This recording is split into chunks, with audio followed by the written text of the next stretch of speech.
지난 21일 미국이 이란의 핵시설을 공습하며 중동 전쟁에 직접 개입했습니다. 미국과 이란이 수십 년 동안 적대 관계를 유지해왔지만 이란 본토, 즉 이란 영토 안에 있는 핵심 기반 시설을 미국이 직접 타격한 건 이번이 처음입니다. 이쯤에서 전쟁에 등장하는 국가들을 살펴보겠습니다. 이란은 수천 년의 역사를 자랑하는 고대 페르시아 문명의 후예라는 강한 자부심을 가진 국가인데요. 주변을 둘러싼 미군 기지들과 적대적인 국가들 속에서 핵무기는 궁극의 보험이라고 여기고 있습니다. 누구도 무시할 수 없는 강대국으로서의 발언권을 얻는 유일한 길이 핵무기 보유라고 여기고 있는 거죠. 여기에 더해서 이란은 비군사 목적으로 우라늄을 농축하는 것이라며 자국의 급증하는 에너지 수요를 감당하고 석유, 가스 자원을 수출용으로 보존하기 위해 원자력 발전이 필요하다는 경제 논리도 펴고 있는데요. 사실 우리나라, 일본, 미국도 원자력 발전을 하는 마당에 이란의 주장은 표면적으로는 타당합니다. 하지만 국제사회는 이를 고지곳대로 믿지 않습니다. 왜냐하면 기만의 역사가 있기 때문인데요. 이란은 거의 20년 동안 국제원자력기구, 즉 유엔 산하의 핵 감시 기구의 눈을 피해서 비밀리에 핵 프로그램을 진행해왔습니다. 2002년에 이란에 국제사회에 전혀 신고되지 않은 비밀 핵시설이 존재한다고 폭로된 건데요. 특히 나탄즈와 포르도는 이란의 핵개발 핵심 거점으로 꼽히는 곳인데 이란의 주장대로 운영되는 핵 프로그램이라면 이 두 곳에 여러 의문이 제기됩니다. 지하 깊숙한 곳에 건설돼 재래식 폭탄으로는 파괴가 거의 불가능할 정도로 견고하게 요새화되어 있고요. 소량의 무기급 우라늄을 은밀하게 생산하기에 최적화된 구조로 평가됩니다. 그래서 이런 점들이 이란의 핵 프로그램이 순수한 평화적 목적을 넘어 군사적 야망을 품고 있다는 강력한 정황 증거로 꼽힙니다. 이스라엘은 끊임없는 분쟁 속에서 유대인이 건국한 국가죠. 유대인에겐 치명적 트라우마가 있습니다. 바로 홀로코스트. 그러다 보니 이스라엘의 안보관이자 정체성은 never again이라고 말할 수 있습니다. 다시는 안 된다, 다시는 되풀이되지 않게 하겠다는 겁니다. 이때 이란 최고 지도자들이 공공연히 이스라엘 말살을 외치는 상황에서 핵무기를 가진 이란은 이스라엘의 존재 자체를 위협하는 실존적 위협으로 간주됩니다. 따라서 이스라엘의 안보관은 적이 대량 살상 무기를 손에 넣는 것을 예방하는 것이기 때문에 이는 곧 선제 타격의 가능성을 항상 열어두는 것을 의미합니다. 미국은 여러 이해관계를 저울질하며 복잡한 줄타기를 하고 있었습니다. 핵 비확산이라는 세계적인 원칙을 지켜야 하고 동맹국인 이스라엘을 보호해야 합니다. 그러면서 동시에 전 세계 석유 공급의 심장부인 중동의 안정을 유지해야 하는데요. 적극적으로 개입하기도 애매하고 가만히 있자니 안 되는 그런 위치에 놓여 있죠. 그런데 또 이라크와 아프가니스탄 전쟁의 교훈으로 인해 또 다른 대규모 전쟁은 피하고 싶어 합니다. 이에 이란 핵 문제를 대하는 미국 역할은 협상의 주도자에서 강경한 제재의 실행자로 그리고 다시 신중한 관찰자로 극적인 변화를 거듭해 왔습니다. 그렇다면 이란과 이스라엘은 언제부터 이런 관계가 됐을까요? 사실 1979년 이전까지 두 나라는 전략적 파트너였습니다. 사실상의 동맹으로 평가될 만큼 협력 관계가 탄탄했죠. 그러나 1979년 이슬람 혁명이 모든 것을 바꿔놓았습니다. 당시 이란에 들어선 체제는 신정일치 구조였습니다. 신정일치는 종교와 정치가 분리되지 않은 체제로 국가 권력이 신의 뜻에서 비롯된다고 믿는 구조인데요.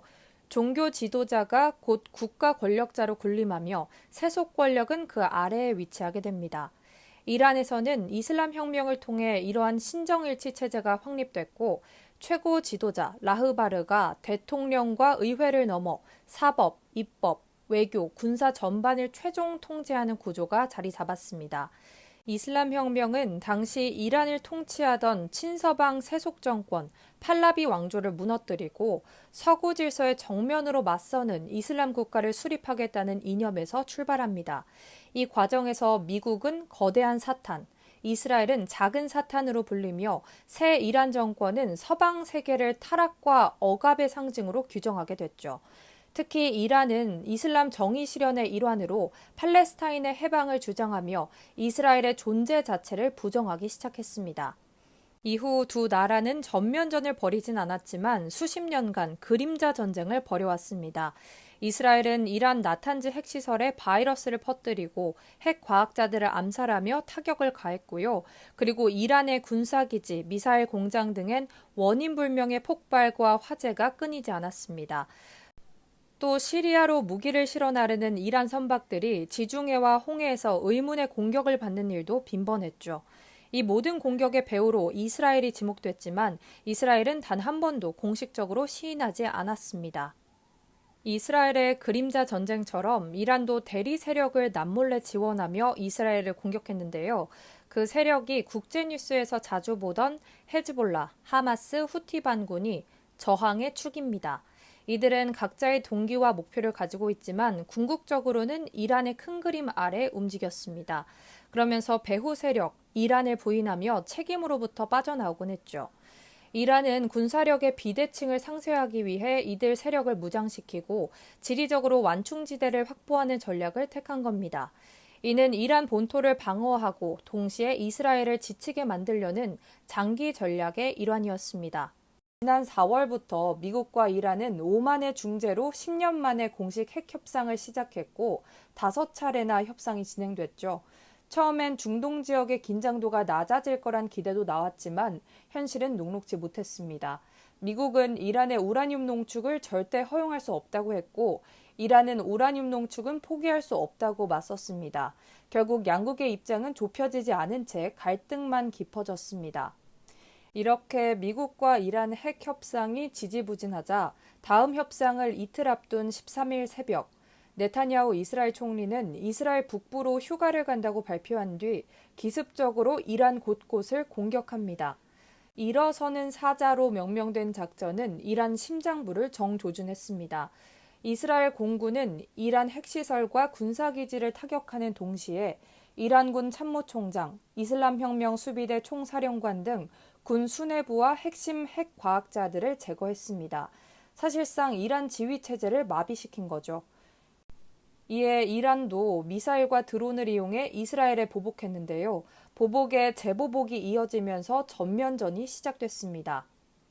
이렇게 이스라엘과 이란 사이의 충돌이 격화되면서 15일 예정됐던 6차 핵 협상은 취소됐고요. 이어서 19일 미국 트럼프 대통령은 이란의 핵 개발 포기를 요구하며 강력한 경고 메시지를 보냅니다. 그는 2주 안에 이스라엘의 공격에 동참할지 말지를 정할 거라며 사실상 전쟁 개입 가능성을 열어둡니다. 하지만 이란은 핵 개발에 대한 뜻을 굽히지 않았죠. 그리고 21일 미국은 결국 이란을 기습 공습합니다. 경고장을 보낸 지 이틀 만에 말이죠. 작전명은 한밤의 해머. 미국 공군기지에서 출격한 B-2 스텔스 폭격기가 18시간을 날아 이란 영공에 진입했고 지하 핵시설에 GBU-57 벙커버스트 14발을 투하했습니다.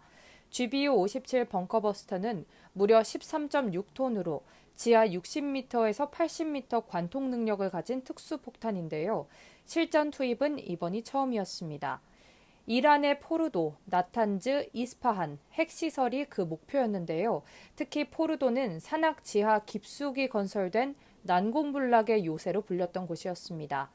여기에 잠수함에서 발사된 토마호크 미사일, 125대 이상 항공기까지 투입됐고 이란은 압도적인 공습에 직면합니다.